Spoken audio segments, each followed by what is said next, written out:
Comece o dia bem informado com a equipe de jornalismo da Verde Vale FM. No ar, Jornal Verde Vale. Olá, uma ótima manhã de segunda-feira para você. Hoje, dia 5 de janeiro de 2025, 6h36, começando mais uma edição do Jornal Verde Vale, aqui pela 103,7, a rádio que é a número 1 da região. A partir de agora você confere os destaques desse fim de semana. Jornal Verde Vale. Mega Sena acumula e vai sortear um prêmio de 8,5 milhões de reais. Palmeiras de Goiás recebe investimento milionário da Comigo. Goiás pode ter até 3 representantes na disputa ao Planalto em 2026. Receita Federal vai monitorar dados de cartão de crédito e Pix. Essas e outras notícias você passa a conferir a partir de agora aqui no Jornal Verde Vale. A notícia em primeira mão. Jornal Verde Vale. Jornal Verde Vale. Verde Vale. Notícias do Brasil. Agora 6h37. Sejam bem-vindos ao Jornal Verde Vale dessa segunda-feira. As operadoras de cartões de crédito e instituições de pagamento que movimentam recursos financeiros devem prestar informações à Receita Federal sobre operações financeiras de contribuintes. O envio de dados será semestral. A regra começou a valer na última quarta-feira, dia 1º, e está prevista na instrução normativa do órgão federal. Em nota, a Receita Federal afirma que as medidas têm o objetivo de melhorar o controle e a fiscalização das operações financeiras por meio de uma maior coleta de dados. As medidas reforçam compromissos internacionais do Brasil, contribuindo para o combate à evasão fiscal e promovendo a transparência nas operações financeiras globais. A norma atualiza e amplia a obrigatoriedade de envio de informações à Receita Federal via e-financeira, que é o sistema eletrônico da Receita Federal, que faz parte do Sistema Público de Escrituração Digital. A e-financeira monitora e coleta informações sobre operações financeiras. Os arquivos digitais incluem dados de cadastro, abertura, fechamento, operações financeiras e previdência privada.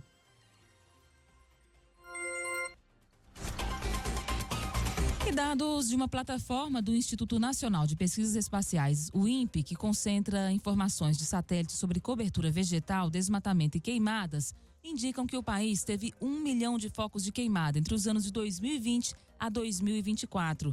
Nesse intervalo, o ano com maior quantidade de registro foi justamente o de 2024, o que ocorreu, segundo o Ministério do Meio Ambiente e da Mudança do Clima, em razão de uma seca excepcional, segundo a pasta, a pior dos últimos 74 anos.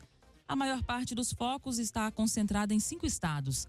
Foram 628.365 focos em 5 anos, no Pará, Mato Grosso, Amazonas, Maranhão e Tocantins. Seu desenho: uma estrada de fogo que corta o meio do país, coincide com áreas de expansão agrícola, principalmente para a soja e pasto, e também com regiões marcadas pela grilagem e pelo garimpo. Todos esses estados tiveram um aumento de focos de incêndio na comparação entre 2024 e 2023, com destaque para o Mato Grosso, que teve um aumento de 130%, e para o Tocantins, que teve uma alta de 78%. A novidade do ano passado estava no aumento de incêndios em áreas classificadas como sem cadastro ambiental rural, ou seja, áreas que não são propriedades rurais. Entre 2020 e 2023, esse tipo de registro esteve no patamar de 20% do total de 5 estados com mais registros. Nos meses críticos, de agosto a setembro, mas em 2024 o percentual saltou para 29%.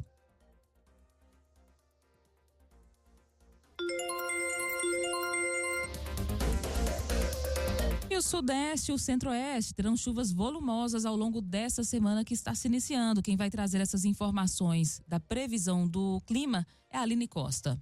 Esta semana, entre as regiões Sudeste e Centro-Oeste do país, terá a presença de um corredor de umidade que favorece chuvas volumosas, principalmente na faixa leste do estado de São Paulo, no Rio de Janeiro, no Espírito Santo e em Minas Gerais.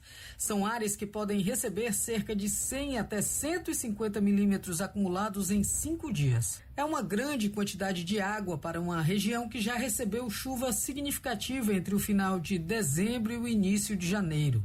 O solo já está vulnerável, encharcado, fragilizado e pode ser prejudicado ainda mais com as chuvas que acontecem ao longo desta semana, como explica a meteorologista e porta-voz da Tempo OK, Maria Clara Sasaki. há risco de alagamentos, transbordamento do nível dos rios, deslizamentos, então são áreas que merecem aí uma atenção especial ao longo dos próximos dias. Isso sem falar na temperatura que não deve subir muito, principalmente no Espírito Santo e em Minas Gerais, porque devemos ter esse excesso de umidade, essa chuva recorrente, então a temperatura acaba não subindo muito nestes próximos dias. O Centro-Oeste também terá influência desse corredor de umidade, principalmente em Goiás, Mato Grosso e Distrito Federal. Essas são áreas que terão bastante nebulosidade, com chance de chuva a qualquer momento, pode ter chuvas volumosas, transbordamentos, alagamentos e até alguns deslizamentos.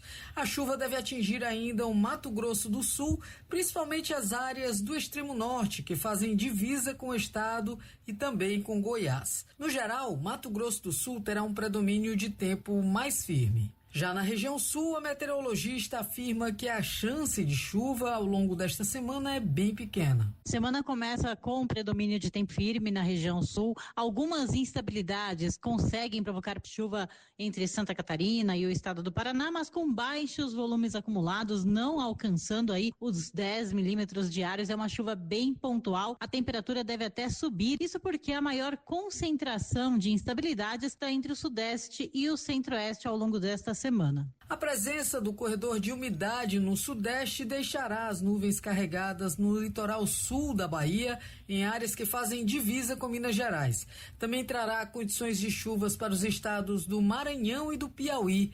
Algumas instabilidades podem se formar no litoral do estado do Ceará, pegando inclusive a região de Fortaleza, mas com chuvas mais isoladas. Segundo Maria Clara Sasaki, a temperatura pode aumentar ainda mais em algumas áreas do Nordeste. Ainda devemos ter temperaturas bem elevadas desde o recôncavo baiano até o Rio Grande do Norte, onde teremos predomínio de sol, predomínio de temperaturas elevadas, sensação de calor, pouquíssima umidade disponível aí entre o recôncavo baiano, passando por Alagoas, passando por Sergipe, Pernambuco, Paraíba e também no Rio Grande do Norte. A região norte do Brasil segue com condições de chuva, principalmente no estado do Tocantins, no sul do Pará, no Amazonas, em Rondônia e no Acre. Essas são áreas que podem receber acumulados mais elevados ao longo destes próximos dias. A região que menos recebe chuva é o norte do estado de Roraima. O restante dos estados da região norte do Brasil tem condições para pancadas de chuva, recebem instabilidades e chuvas que devem acontecer a qualquer momento ao longo desta semana. Agência Rádio Web, com informações da previsão do tempo para todo o Brasil, Aline Costa. Jornal Verde Vale. Notícias de Goiás. Agora, 6h44. O município de Palmeiras de Goiás está recebendo um investimento milionário da ordem de 1,3 bilhão de reais da Cooperativa Agroindustrial de Produtores Rurais do Sudoeste Goiano, a Comigo, o que vai ajudar na transformação da sua economia nos próximos anos. As obras de uma nova unidade de esmagamento de soja já tiveram início e devem ser concluídas até novembro de 2026. A previsão é de processar 6 mil toneladas de soja por dia. O investimento da Comigo também inclui a abertura de novas lojas em Paraúna e Jussara, da ordem de 50 milhões. O projeto da Comigo, avaliado inicialmente em 1,3 bilhões de reais, prevê uma infraestrutura moderna que inclui armazéns para grãos, terminal ferroviário e sistemas automatizados para garantir a eficiência e a segurança. O terreno, com mais de 84 hectares, foi estrategicamente escolhido para conectar-se diretamente à Ferrovia Norte-Sul, facilitando o transporte para os portos brasileiros. De acordo com o presidente executivo da Comigo, Dourivan Cruvinel, a localização é estratégica. Com essa unidade, não apenas aumentaremos a capacidade de esmagamento, mas também oferecemos aos produtores da região melhores condições logísticas, reduzindo custos e aumentando a competitividade da produção, foi o que afirmou ele. E ainda sobre o estado de Goiás, o cantor Gustavo Lima anunciou na quinta-feira, dia 2, o seu desejo de concorrer à presidência da República em 2026. Apesar de natural de Minas Gerais, o sertanejo é um orgulhoso morador de Goiás. Com isso, ele pode ser o terceiro representante do estado na disputa ao Palácio do Planalto. Além dele, o governador Ronaldo Caiado já é há algum tempo oficialmente pré-candidato à presidência. Outro nome é o do goiano Pablo Marçal, caso inverso de Lima, já que não nasceu em Goiás, mas vive em São Paulo. Sobre Gustavo Lima, em entrevista, ele disse que não tem filiação, disse que o Brasil precisa de alternativas. Disse também estar cansado de ver o povo passar necessidade. De acordo com ele, é necessário que não haja divisão entre direita e esquerda. Ele diz que não é sobre isso, é sobre fazer um gesto para o país, no sentido de colocar o conhecimento em benefício de um projeto para unir a população. Ele revelou ainda que a partir de agora deve começar a conversar com grupos políticos.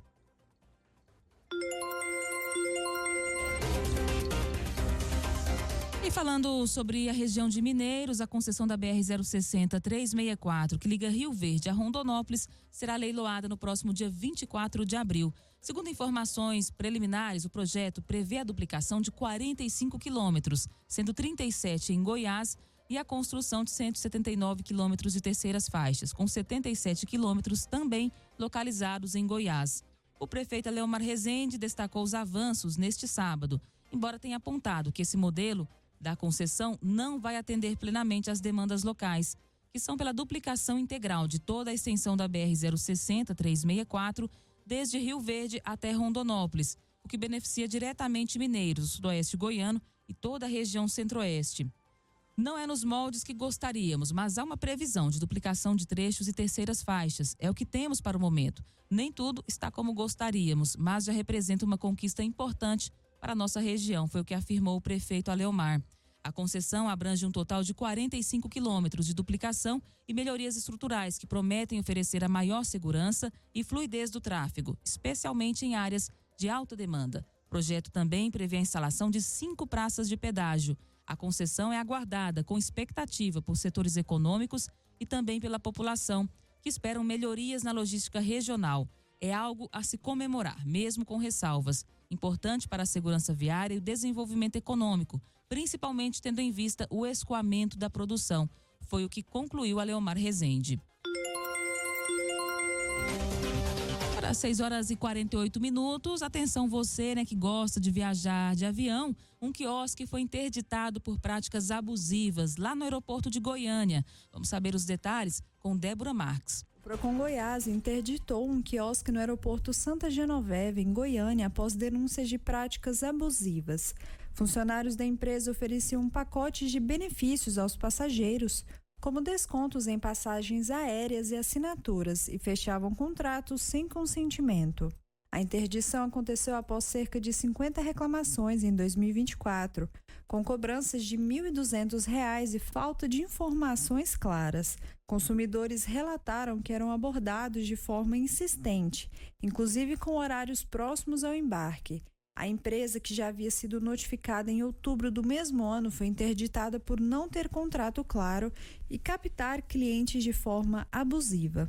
Até que a empresa se adeque, está proibida de comercializar, inclusive de forma eletrônica. O Procon Goiás alerta que o consumidor que se sentir lesado pode fazer reclamações ou denúncias pelos telefones 151 Goiânia ou 6232017124 para cidades do interior. Débora Marques, CBN Goiânia.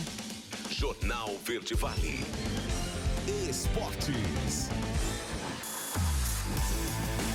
6h49, o mercado da bola segue aquecido. Em 2024, Fabrício Bruno, do Flamengo, esteve muito perto de realizar o sonho de jogar na Europa. Foram 2 propostas, uma do West Ham da Inglaterra e uma do Rennes da França. Nenhuma das negociações teve final feliz. A primeira, o zagueiro recusou, e a segunda foi a vez do clube não aceitar. Pouco tempo depois, o zagueiro começou a perder espaço no Flamengo, principalmente com a cessão de Léo Ortiz e a chegada de Felipe Luiz como técnico.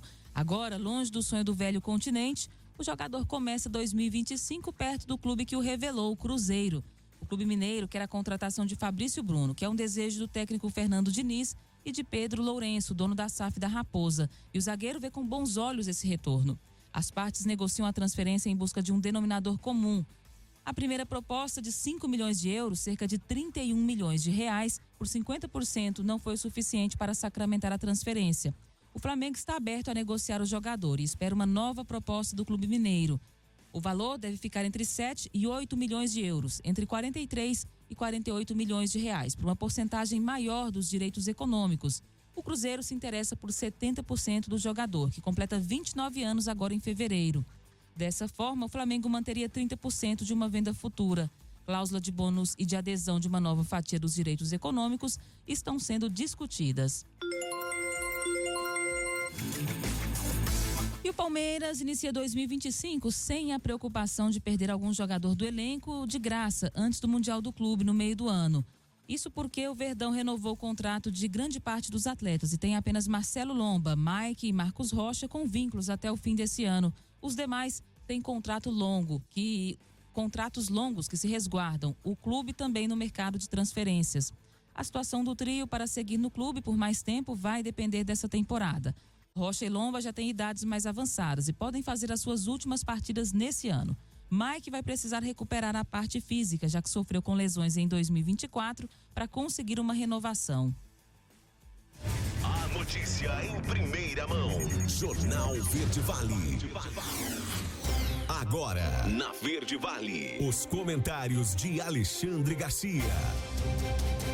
Bom dia. Quem aplicou no ano passado em peso argentino e quem aplicou na Bolsa da Argentina fez o melhor negócio do mundo. O peso argentino foi a moeda que mais se valorizou no mundo e a Bolsa Argentina ganhou longe da Bolsa de Nova York. Vejam só o resultado de ter um economista na presidência do país. É como se fosse aqui, digamos, Paulo Guedes, presidente do Brasil. As coisas saem muito bem, porque a pessoa tem cabeça para isso, para administrar as contas públicas. Em dólar, a Bolsa Argentina cresceu 114,9%, ou seja, mais do que o dobro, enquanto aqui a nossa Bolsa caiu 30%.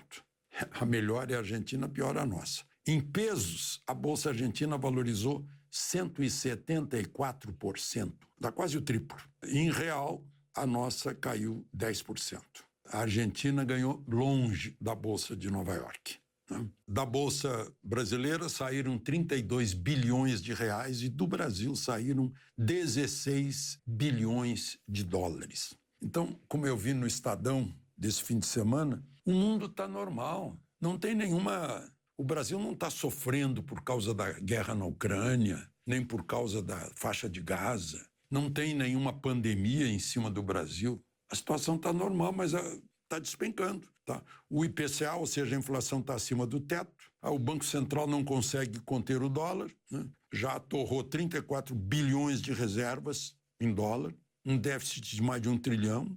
Oferecem papéis do Tesouro com IPCA mais 8% e as pessoas estão refugando. E vem aí os Estados Unidos de Trump, no próximo dia 20. Trump foi hostilizado por Lula, o chamou de nazista, né? Apoiou Kamala, né? Lula apoia o Irã, o Hamas, vai na contramão do mundo. O Brasil, como diria Drummond, né? Vai, Brasil, ser gauche na vida. Né? E gauche é aí bem no significado literal da palavra, né? Vai ser esquerda na vida e fica na contramão. E aí a gente compara, né, os artistas se manifestando contra queimadas na Amazônia e no Pantanal, pois agora era Bolsonaro e o Salles eram responsáveis. E agora? Marina e Lula, mais 42% de fogo na Amazônia em 2024, segundo o INPE, o Instituto Nacional de Pesquisas Espaciais. Ele só não bateu o próprio recorde. Teve em 2007, Marina e Lula, 186 mil incêndios. Em 2004, 218 mil incêndios. E eu vejo aqui um ano de Bolsonaro, 71 mil. E aí fizeram aquele barulho todo. Claro, era pura propaganda. Bom, eu queria contar para vocês, porque estão falando aí no José Guimarães ser presidente do PT no término do mandato de Gleisi Hoffmann. Eu não sei se vai ser mesmo, mas ele estava envolvido naquela história lá do dinheiro na cueca, né? E eu estava no aeroporto, isso que eu queria contar para vocês, lá de Congonhas. E aí o policial me contou como foi, que um funcionário dele estava levando para um voo para Fortaleza, porque o irmão dele, o José Genuíno, era presidente do PT e estava entrando o Tarso Genro, uma espécie de interventor. E provavelmente quiseram tirar o dinheiro que estava no cofre lá, tinha que ser lavado de alguma forma. Teve dinheiro que foi para Goiás via rodoviária, tudo bem. Mas longe, Fortaleza, resolveram embarcar. Não é nenhum crime levar dinheiro nacional. Mas ele tinha uma valise, o Arroio X mostrou, cheia de dinheiro nacional. Tudo bem, não é crime. Mas pediram que ele prestasse algum esclarecimento lá no plantão policial, né, sobre isso. E aí o policial pediu que ele sentasse, ele não queria sentar. O policial insistiu, ele sentou e ficou muito alto. Aí o policial deu a ordem, baixa as calças, né? E descobriu os dólares, porque dólar tinha que levar escondido. Transportar dólar teria que dar atestar a origem dos dólares, e não tinha origem, né? Só para a gente ver como essas coisas a gente não esquece, né? E nem pode esquecer, porque a própria Constituição diz que tem no serviço público, em qualquer dos poderes, tem que haver moralidade e transparência, né? Além de outras qualidades, moralidade e transparência. Eu acho que a gente tem que repetir isso até cansar. A exigência de moralidade e transparência no serviço público. De Brasília, Alexandre Garcia. Você ouviu os comentários de Alexandre Garcia. Jornal Verde Vale. Verde Vale. Notícias do Brasil. 7h04, já de volta com o segundo bloco do Jornal Verde Vale dessa segunda-feira. Turistas e moradores de cidades do litoral paulista, principalmente da Baixada Santista, estão reclamando do aumento de casos de virose após as festas de fim de ano. Eles vêm relatando sintomas como vômito, dor abdominal e diarreia. Também afirmam estar sofrendo com hospitais lotados e falta de remédios em farmácias. Em entrevista, o prefeito Alberto Mourão, de Praia Grande, São Paulo, informou que cerca de 7.000 pessoas foram atendidas nos prontos socorros da cidade nas últimas 48 horas. Isso representa um aumento de 40% em relação ao mesmo período do ano passado. Por meio de nota, a Secretaria de Saúde Pública de Praia Grande confirmou que as unidades de urgência e emergência estão realizando atendimentos relacionados a casos de virose com maior frequência nesses primeiros dias do ano. O aumento de casos estaria relacionado ao grande número de turistas que visitam a cidade nessa época, com um pico de cerca de 2 milhões de pessoas durante a virada do ano. O número total de casos não foi informado pela Secretaria de Saúde. E ninguém acertou as 6 dezenas do concurso 2.811 da Mega Sena, que foram sorteadas na noite do sábado em São Paulo. O prêmio da faixa principal agora acumulou, está estimado em 8 milhões e meio de reais. Confira os números sorteados: 8, 27, 36, 37, 39 e 45. A quina teve 24 apostas ganhadoras e cada uma vai receber R$ 85.719. Já a quadra registrou 2.225 apostas vencedoras, com um prêmio de R$ 1.320 para cada. O concurso de número 2.812 será realizado na próxima terça-feira. As apostas podem ser feitas até às 19 horas do dia do sorteio, nas casas lotéricas credenciadas pela Caixa em todo o país e também pela internet. O jogo simples, com 6 dezenas marcadas, custa R$ 5,00. E o auxílio a pescadores começa a ser pago nesta segunda-feira. Quem vai trazer as informações é Valquíria Rios. A indústria brasileira vive um cenário favorável, com aumento da produção, da capacidade instalada e com recordes de emprego. De acordo com dados da Confederação Nacional da Indústria, a CNI, entre 2025 e 2027, pescadores artesanais afetados pela seca na Amazônia começam a receber nesta segunda-feira auxílio do governo federal no valor de R$ 2.824. O benefício será pago em parcela única e creditado em conta bancária de titularidade do beneficiário, inclusive na conta Poupança Social Digital, aberta automaticamente pela Caixa Econômica, que é a responsável pelos depósitos. O pagamento do benefício está previsto para ocorrer de forma escalonada, considerando o final do número do CPF. Os de finais 0 e 1 receberão nesta segunda. Os últimos pagamentos serão realizados no dia 10 aos beneficiários com CPF de finais 8 e 9.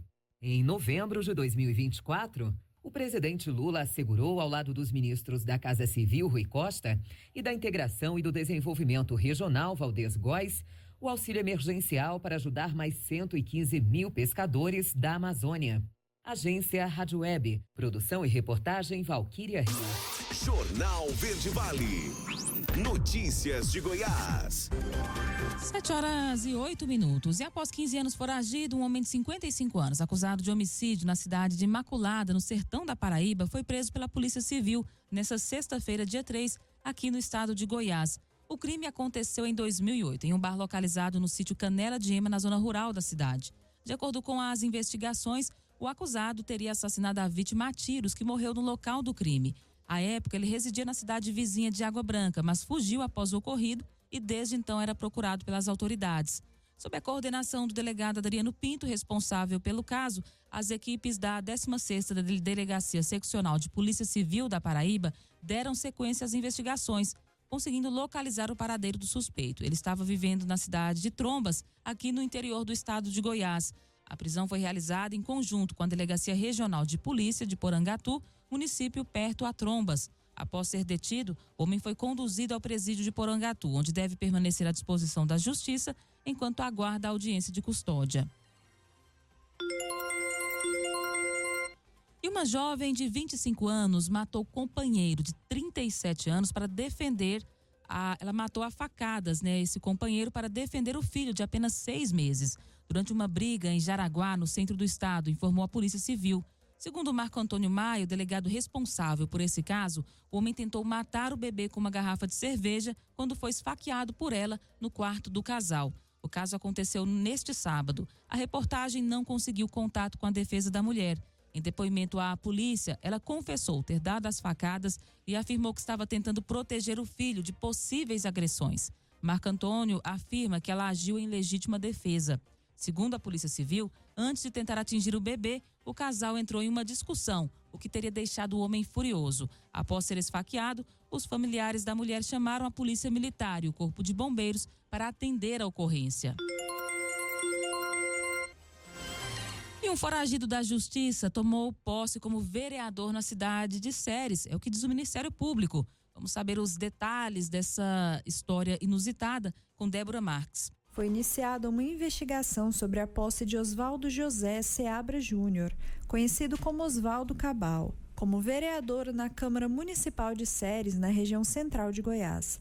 A ação foi movida pelo Ministério Público Eleitoral, que constatou que a posse de Cabal ocorreu fora da cerimônia oficial realizada pela manhã do dia 1º, sendo realizada por volta das 13h58 da tarde em um ato reservado. O promotor eleitoral Pedro Furtado Schmidt Correia solicitou a presidência da Câmara, presidida por Glicério Júnior, imagem das câmeras de segurança para apurar a entrada e permanência de Cabal no prédio, além de informações sobre as pessoas presentes no momento da posse e as condições do acesso às dependências da casa. Cabal, que possui um mandado de prisão preventiva em aberto por suspeita de envolvimento em atividades criminosas, como tráfico de drogas e lavagem de dinheiro, foi eleito vereador pelo PL com 427 votos. Ele é alvo da Operação Efedra, que investiga esses crimes. A prisão preventiva de Cabal aconteceu em dezembro de 2024. O Ministério Público Eleitoral também requisitou cópias do livro de posse do regimento interno da Câmara de Ceres para verificar a regularidade do procedimento de posse. Em nota ao jornal O Popular, a Câmara esclareceu que a realização da posse fora da cerimônia oficial não é incomum, pois o regimento permite que vereadores ausentes possam ser empossados até 15 dias após a cerimônia, caso justifiquem a ausência. O assessor jurídico da Câmara informou que todas as solicitações do Ministério Público Eleitoral serão atendidas com total transparência e afirmou que a casa desconhecia os antecedentes criminais de Cabal. A CBN ainda não localizou a defesa do vereador. Débora Marques, CBN Goiânia. Jornal Verde Vale. Esportes.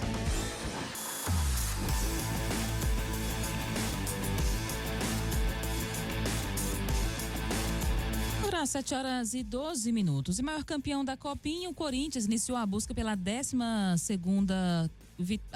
12º título com uma vitória tranquila, por 3-0 sobre o Porto Velho Roraima, na noite do sábado, em Santo André, pelo grupo 27. O Bahia abriu o placar logo após os 3 minutos de jogo. Depois do intervalo, o Araújo ampliou com um golaço de calcanhar e Juninho deu seu primeiro toque na bola após sair do banco e fechou o marcador. O Corinthians fecha a primeira rodada na liderança pelo saldo de gols em relação ao Santo André, que bateu o Rio Branco do Acre por 2-1. A próxima rodada da chave está marcada para essa terça-feira. Às 15 horas jogam Santo André e Porto Velho. Corinthians entra em campo na sequência, às 17 horas, contra o Rio Branco do Acre. Os 2 melhores vão avançar no mata-mata.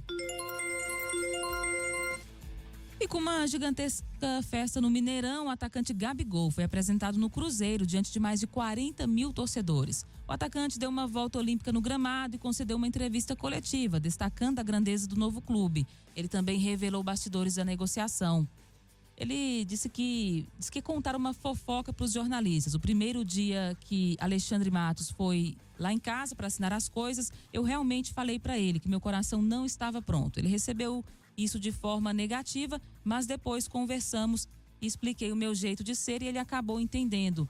Gabigol, de 28 anos, assinou contrato por 4 temporadas. O jogador disse que falou com o Dudu antes do anúncio e que espera criar uma sintonia com Matheus Pereira. Jornal Verde Vale. Verde Vale. Notícias do Brasil. 7h14. E das 112.168 novas vagas anunciadas pelo Ministério da Educação para o FIES ao longo de 2025, metade será destinada a candidatos inscritos no Cadastro Único para programas sociais do governo federal e com renda familiar per capita até meio salário mínimo. A modalidade FIES Social, lançada em 2024, permite o financiamento até 100% de encargos educacionais, além de reservar cotas para pretos, pardos, indígenas, quilombolas e pessoas com deficiência. Dados do Ministério mostram que no primeiro semestre de 2024, 39.419 estudantes migraram do FIES para o FIES Social. O FIES foi instituído pela Lei de número 10.260. O objetivo é conceder financiamento a estudantes a cursos de graduação em instituições de educação superior privadas aderentes ao programa e com avaliação positiva no Sistema Nacional de Avaliação. O especialista orienta sobre a prevenção de casos de virose em São Paulo. Décio Camargo é quem vai trazer esses detalhes. Nos últimos dias, turistas e moradores de cidades do litoral paulista têm se queixado de sintomas como náuseas, vômitos e diarreia. Somente no Guarujá foram realizados mais de 2.000 atendimentos por viroses em dezembro, informou a prefeitura, o que fez com que algumas unidades de saúde tivessem o horário de atendimento ampliado. Diante da situação, o governo de São Paulo orienta os municípios do litoral sobre medidas preventivas a serem adotadas para evitar casos de doença de transmissão alimentar no verão, quando há grande concentração de turistas por conta das festas de fim de ano e férias escolares. Alessandra Lucchesi, diretora da Divisão de Doenças de Transmissão Hídrica e Alimentar da Secretaria de Estado da Saúde, explica que a própria água do mar pode ser causadora do surto. Quanto à qualidade da água do mar, é imprescindível que a população esteja atenta às sinalizações realizadas pela CETESB. Praias com bandeiras de coloração vermelha estão sinalizadas como água imprópria para banho. Além disso, não é recomendado o banho de mar 24 horas após o período chuvoso. Além do acompanhamento realizado pela Companhia Ambiental do Estado de São Paulo na água do mar, a Sabesp também tem monitorado a água fornecida à população da Baixada Santista e esclarece que não há ocorrência que tenha alterado sua qualidade. Mas é importante que os turistas e moradores tenham atitudes preventivas, redobrando cuidados de higiene e ficando atentos às condições sanitárias de bares e restaurantes, reforça Alessandra Lucchesi. A respeito da saúde, é imprescindível que a lavagem das mãos seja intensificada, que seja consumida água apenas de procedência conhecida, preferencialmente água mineral filtrada. Além disso, os alimentos devem ser preparados e acondicionados adequadamente de forma refrigerada. Se você apresenta algum sintoma como diarreia, mal-estar, dor abdominal, náuseas e vômito, reforce a hidratação. Se algum outro sintoma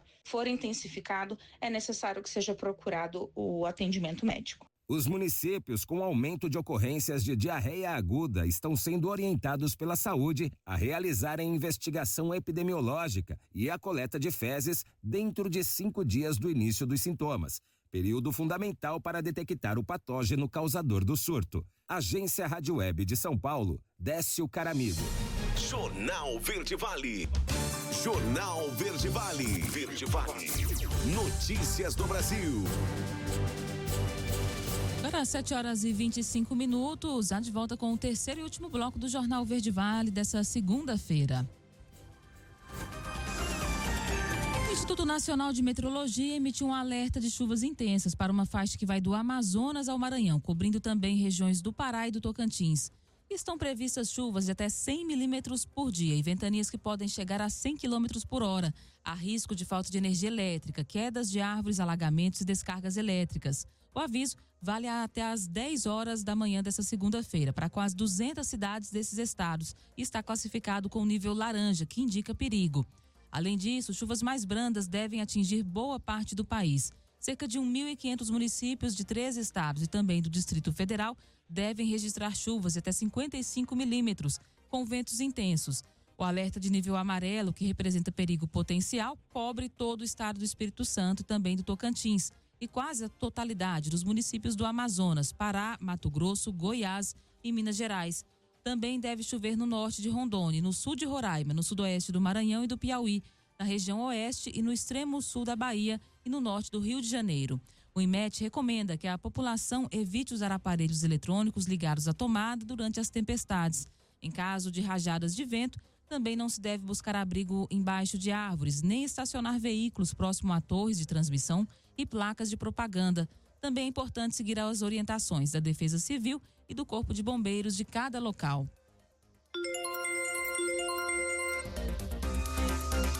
Agora, 7 horas e 26 minutos. E a indústria se fortalece e demanda a formação de novos profissionais. Vamos saber dessa boa notícia com Valquíria Rios. A indústria brasileira vive um cenário favorável, com aumento da produção, da capacidade instalada e com recordes de emprego. De acordo com dados da Confederação Nacional da Indústria, a CNI, entre 2025 e 2027, o setor industrial deve registrar um crescimento econômico médio de quase 2%. Para os próximos 3 anos, estima-se também a criação de aproximadamente 610 mil novas vagas de trabalho. Entre dezembro de 2023 e novembro de 2024, houve saldo positivo de mais 422.680 postos de trabalho na indústria, com destaque para a contratação de jovens, como Giovanni Sérgio, de 24 anos, do município goiano de Bom Jesus de Goiás. Trabalho numa indústria de açúcar e álcool. Levanto 5h30 para 7 horas estar na empresa, né? Lá eu sou destilador, gosto do meu trabalho. Já conquistei algumas coisas através dele, né? Tem muito jovem trabalhando lá. Tem até aqueles programas do Senai, do Jovem Aprendiz. Em 2024, a indústria teve desempenho significativamente melhor do que no ano anterior, como explica Mário Sérgio Teles, superintendente de economia da CNI. Um crescimento bem mais significativo em 2024 do que em 2023. Quase o dobro também do ritmo de crescimento. E dentro da indústria é preciso chamar a atenção da indústria de transformação, que é onde ocorre o fenômeno da desindustrialização. É justamente na indústria de transformação que é o setor mais exposto aí à concorrência internacional. E a indústria de transformação, depois de 2 anos em queda, vai crescer e vai crescer de forma significativa em 2024. O crescimento que nós estamos esperando de 3,5%, acima até do crescimento de 3,3% do conjunto da indústria. Então, esse é um resultado muito importante e indica que estamos começando a reverter essa longa tendência de desindustrialização. Para o vice-presidente da República e ministro do Desenvolvimento, Indústria, Comércio e Serviços, Geraldo Alckmin, de 2023 para cá, o setor industrial brasileiro vive uma recuperação. Não é obra do acaso. 22 meses antes, a indústria brasileira tinha caído 2%. Do presidente Lula para cá, a indústria brasileira cresceu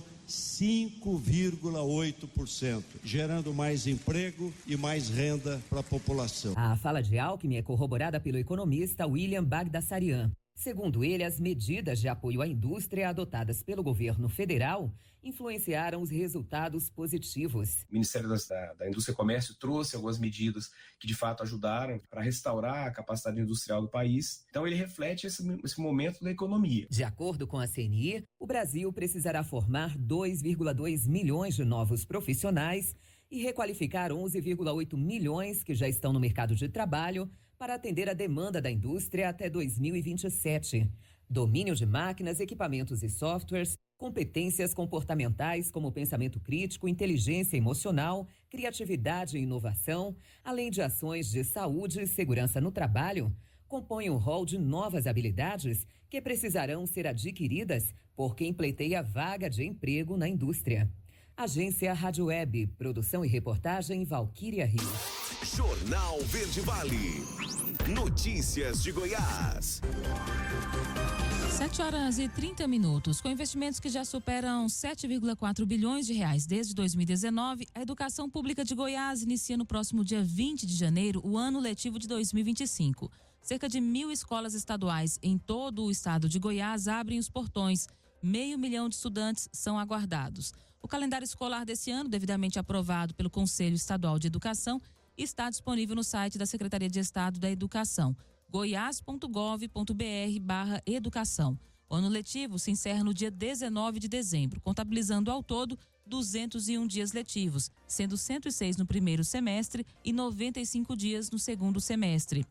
De acordo com a titular da SEDUC, Fátima Gavioli, durante o recesso de fim de ano, a grande maioria das escolas passou por reformas e manutenção e recebeu novos conjuntos de carteiras e outros equipamentos, incluindo inovações tecnológicas. E uma aposta de Goiânia acertou 5 números da Mega Sena e vai levar um prêmio de R$ 85.700. Essa foi a única aposta que acertou a quina aqui no estado. E o prêmio total, em que é necessário acertar as 6 dezenas, como dissemos anteriormente, acabou acumulando. O sorteio do concurso aconteceu no sábado e as dezenas sorteadas foram 8, 27, 36, 38 e 45. A aposta simples foi feita pelo Internet Bank da Caixa Econômica Federal. O banco informou ainda que, ao todo, 24 apostas fizeram 5 acertos. E já com 4 acertos, foram 2.225 apostadores, que vão receber cerca de R$ 1.320 cada um. E um preso de alta periculosidade que fugiu do complexo penitenciário da Papuda, em Brasília, é procurado pela Polícia Militar de Goiás. Ele foi identificado como Argemiro Antônio da Silva, de 62 anos. A reportagem não conseguiu localizar a defesa de Argemiro até a última atualização da matéria. A Polícia Militar explicou que o preso é bastante conhecido pela Agência Central de Inteligência da instituição e que, desde a comunicação da fuga, está tentando recapturá-lo. Segundo a Secretaria de Administração Penitenciária do Distrito Federal, ele fugiu na última sexta-feira da ala de idosos do Centro de Internamento de Reeducação. No portal da SEAP, é informado que a fuga ocorreu por rompimento de obstáculo. Em nota, a Polícia Civil do Distrito Federal disse que os policiais penais perceberam a fuga pela manhã da sexta-feira, após uma conferência de rotina.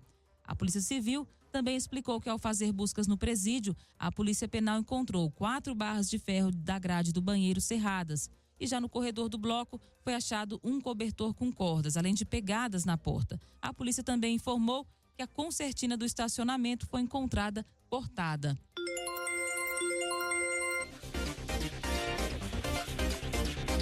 No setor da saúde de Goiânia, uma novidade: drones deverão ser usados no combate à dengue. Quem vai explicar essa novidade é o secretário.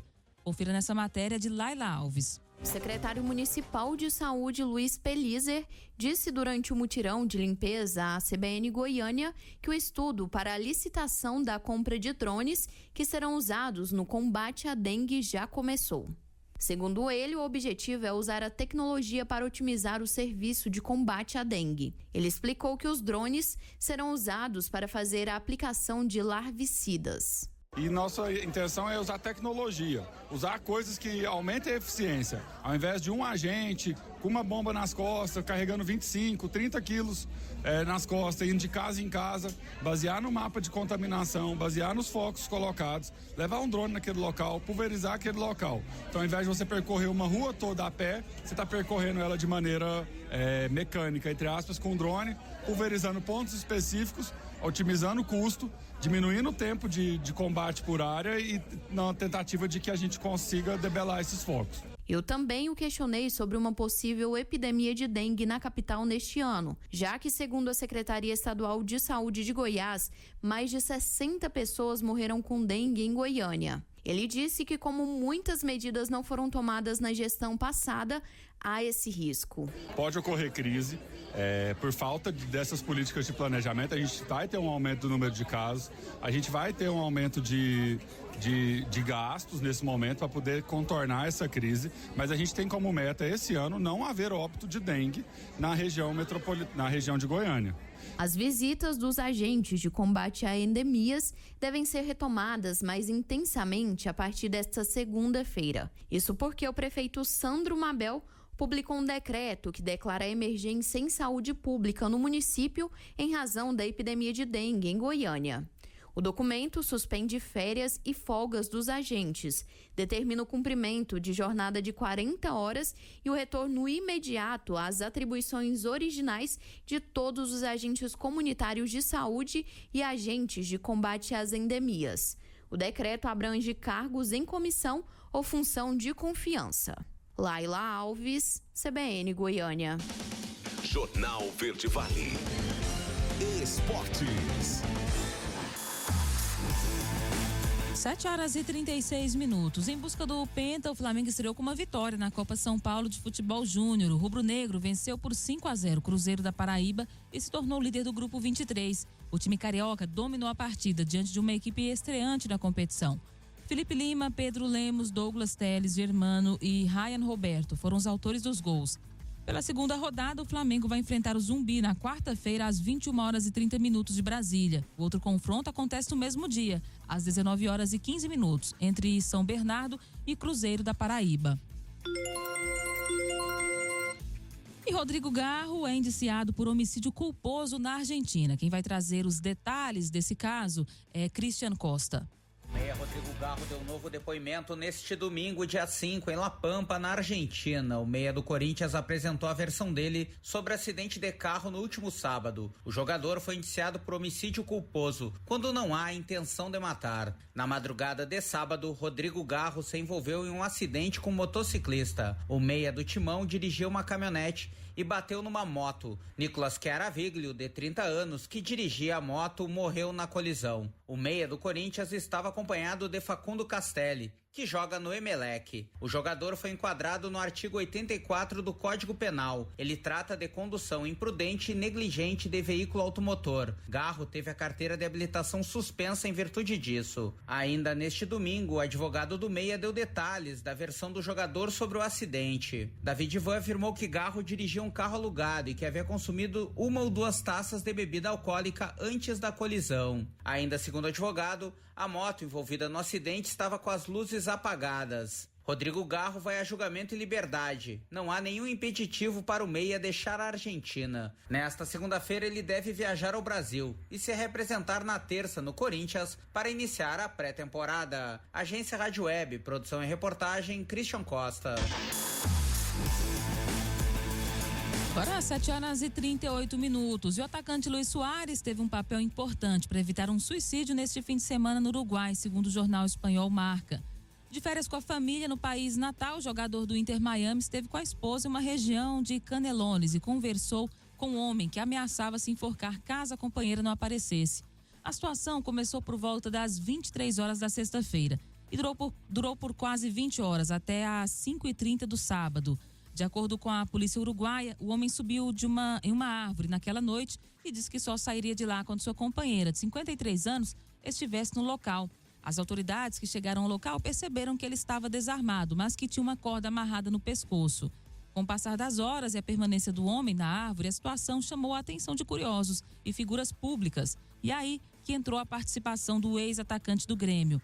Ele e a esposa, Sofia Balbi, se aproximaram do local enquanto passeavam por perto, que é próximo da residência da família. Soares conversou com o homem na árvore, que é acusado de violência doméstica e está sob medidas cautelares, junto com membros de uma organização não governamental especializada em psicologia social. Em entrevista ao canal Tecnologia Uruguai, Andréia, uma integrante dessa ONG, afirmou que, por ser um jogador conhecido, ele conseguiu conversar com o homem e ajudar na situação. Ao finalmente descer, o homem ficou sob os cuidados da unidade especializada em violência doméstica do Ministério do Interior do Uruguai e vai receber a atenção e avaliação profissional. E a Copa São Paulo, enfim, conhece os primeiros classificados. Vamos conhecer os clubes nessa matéria de Christian Costa. Copa São Paulo de Futebol Júnior definiu os primeiros classificados para a segunda fase na noite deste domingo, ao final da segunda rodada. Votuporanguense e o Botafogo do Rio avançaram de forma antecipada no grupo 1, com 6 pontos. Os dois times definem quem fica em primeiro na terceira e última rodada da chave. Já no grupo 4, os classificados são Criciúma e Mirassol, também com 6 pontos. As equipes se enfrentam na quarta-feira, às 9 da noite, valendo a primeira posição do grupo. Mas o domingo também foi dia de estreias. O Flamengo do Rio venceu o Cruzeiro da Paraíba por 5-0. O time carioca busca o 5º título da Copa São Paulo. O Grêmio também venceu. O tricolor superou o Vitória da Conquista da Bahia por 4-0. O time gaúcho busca o título inédito. Agência Rádio Web, produção e reportagem, Christian Costa. Jornal Verde Vale. Bombeiros. 7h41. A gente chega trazendo para você então as informações locais, né, que foram destaque nesse fim de semana aqui em Mineiros e região, começando aí, né, por parte do Corpo de Bombeiros, que realizou uma série de atendimentos de ocorrências, né, entre elas um resgate, uma queda da própria altura, ações preventivas diversas, busca e salvamento de animal, um resgate, né, uma queda de moto, outro resgate entre um acidente de trânsito envolvendo uma batida e uma emergência clínica. Os destaques ficaram aí por conta dos acidentes de trânsito, né? Inclusive, um deles, né, um acidente grave que aconteceu na noite de ontem, mas a gente começa relatando aqui esses acidentes que aconteceram aí de sábado para domingo, né? Por volta das 19h18, o Corpo de Bombeiros se deslocou para a Avenida 3, ali no Jardim Floresta, para atender um acidente de trânsito, que era uma queda de motocicleta. Ali no local, deparou-se com um homem de 24 anos, consciente, porém com muitas escoriações e queimaduras por abrasão no asfalto. Foi realizado os primeiros socorros e depois ele foi transferido para a UPA. E por volta das 10h12, a corporação se deslocou para a Avenida Coqueiros, ali no setor Iores, em frente ao shopping, para atender uma vítima, né, uma colisão entre um acidente de carro e moto. No local, o condutor da motocicleta, de 34 anos, relatou que perdeu o controle e veio a cair no asfalto. Ele estava consciente, com diversas escoriações, e foram realizados então os primeiros socorros e ele foi conduzido posteriormente também para a UPA aqui da nossa cidade.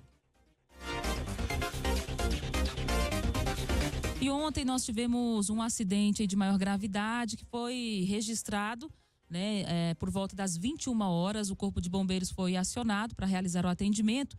A princípio, né, circulou nas redes sociais que esse acidente teria envolvido 3 motocicletas, mas de acordo com o Corpo de Bombeiros, né, as informações que chegaram aqui na nossa redação foram apenas 2 motocicletas envolvidas nesse acidente que aconteceu ali no setor Leontino, próximo ao abrigo de idosos. De acordo com o Corpo de Bombeiros, essa colisão deixou 3 vítimas. Ao verificar a gravidade de cada uma delas, foi realizado os primeiros socorros. Uma vítima do sexo feminino, que era a passageira de uma dessas motocicletas, ela foi conduzida para a unidade de saúde. Posteriormente, eles retornaram ao local onde a equipe do SAMU já estava atendendo a segunda vítima do sexo masculino. Então, o Corpo de Bombeiros, né, se empenhou em realizar o atendimento da terceira vítima envolvida nesse acidente, do sexo masculino, e transportaram para a unidade de saúde.